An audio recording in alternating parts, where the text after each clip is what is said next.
हाँ डॉक्टर साहब, ये बताइए जो पेशेंट्स है वो डॉक्टर सुमित ऑर्थोपेडिक हॉस्पिटल को ही क्यों चुनेंगे?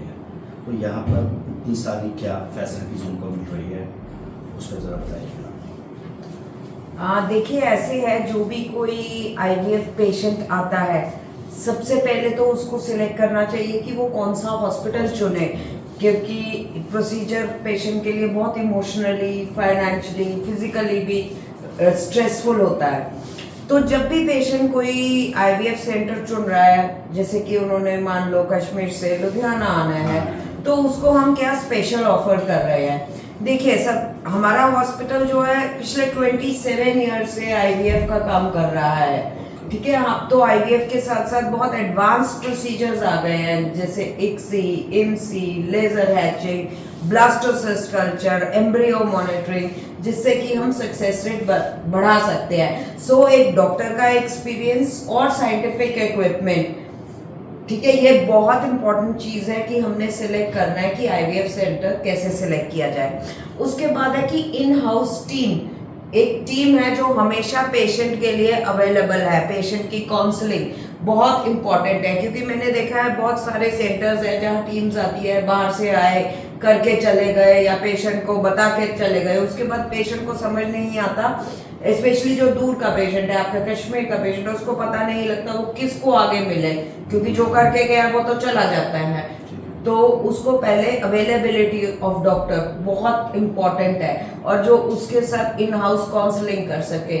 सो scientific equipment, doctors expertise, doctors experience and in house team, ये बहुत मायना रखती है एक आईवीएफ प्रोसीजर का सक्सेस रेट इंक्रीज करने के लिए। कश्मीर का यहाँ तक का सफ़र अगर करेंगे, अगर एक दिन का सफ़र है, एक दिन में यहाँ आ सकते हैं, लेकिन उसको फिर कितनी बार आना पड़ेगा, उसके लिए टाइम स्पेसिफिक होना चाहिए, क्योंकि उसको यहाँ पर फिर स्टे भी करना पड़ेगा, तो उसके लिए उसको क्या करना पड़ेगा? देखिए, जब भी कोई पेशेंट कश्मीर से आता है, हम हमेशा कहते हैं कि वो अपॉइंटमेंट लेके आए, ताकि जब हम उसके साथ फोन पे काउंसलिंग करें, लेडी के पीरियड के हिसाब से, या उसको विजिट के लिए हम बुला सकते हैं, तो मैक्सिमम 15 या 20 डेज उसको पंजाब में रहना पड़े, या एक बार विजिट करके वो अपना ट्रीटमेंट के लिए रजिस्टर होके फिर प्लानिंग करके आ सकता है। तो दो ऑप्शंस हैं। तो बेसिक आइडिया है कि पेशेंट को हम कितना कम चक्कर लगाए, और उसका ताकि टाइम भी ज़ाया ना जाए और ट्रीटमेंट भी सक्सेसफुल हो जाए। सो ये एक बहुत बड़ा इंपॉर्टेंट इशू है, इसीलिए हम हमेशा पेशेंट को एडवाइस करते हैं कि वो अपॉइंटमेंट लेके आए,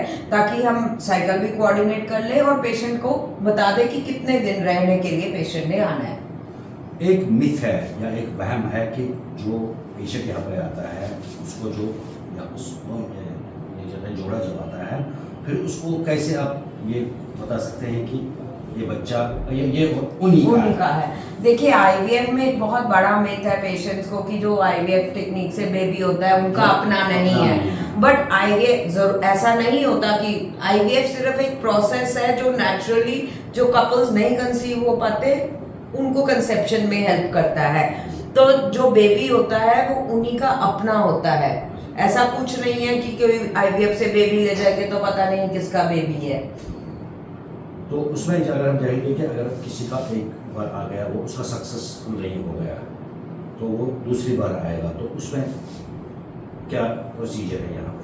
देखिए, जो आईवीएफ का प्रोसीजर है, मेरे पास तो बहुत पेशेंट्स आते हैं जिन्होंने कितनी बार बाहर से आईवीएफ कराया हुआ होता है। ये कोई ऐसा नंबर स्पेसिफाइड नहीं है कि पेशेंट सिर्फ एक ही बार आईवीएफ करा सकता है। अगर किसी का फेल हो गया तो हमारे पास एम्ब्रियो फ्रीजिंग की फैसिलिटी है, जिसमें जो हम एक्स्ट्रा स्पेयर भ्रूण है वो हम फ्रीज करके रख लेते हैं पेशेंट्स के, ताकि जब पेशेंट का अगर मान लो अनसक्सेसफुल हो गया तो वो फ्रोजन ट्रांसफर करा सकता है। उससे जो पेशेंट को इंजेक्शंस और फाइनेंशियल पार्ट है उसमें बहुत बेनिफिशियल रहता है।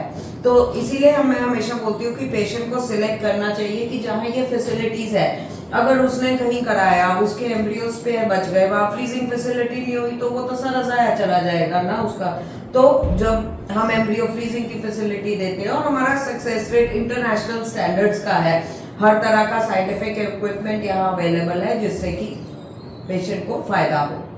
अच्छा, अगर हम बात करेंगे डॉक्टर सुमित ऑर्थोपेडिक हॉस्पिटल की, तो यहाँ पर पूरे इंडिया के या बाहर के देशों के भी जो आते हैं यहाँ पर पेशेंट्स, तो कश्मीर और पंजाब का एक रिलेशन है, नेबरिंग स्टेट है, तो उनके पेशेंट्स के लिए कुछ खास यहाँ पर मिल सकता है? बिल्कुल, जो कोई पेशेंट कश्मीर से आता है, यहाँ पे बहुत सारे लॉन्जेस वगैरह हैं, लॉजेस हैं जहाँ वो स्टे कर सकते हैं, उनको फूड प्रॉब्लम नहीं होगी।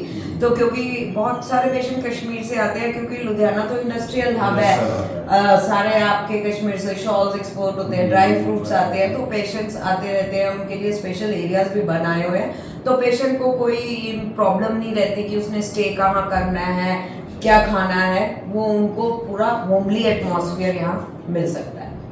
तो आमतौर पर जो कश्मीर में देखा जाता है कि जो विजिट जो करते हैं पेशेंट्स, वो तकरीबन सितंबर टू मार्च तक होता है ज़्यादा मूवमेंट जो करते हैं कश्मीर की, यहाँ गर्मियाँ ज़्यादा होती है कश्मीर में, वो चीज़ें हैं, तो उसके लिए कुछ स्पेसिफिक टाइम आप उसके लिए रखेंगे कश्मीर के लिए? हम पेशेंट्स के लिए 24/7 अवेलेबल है।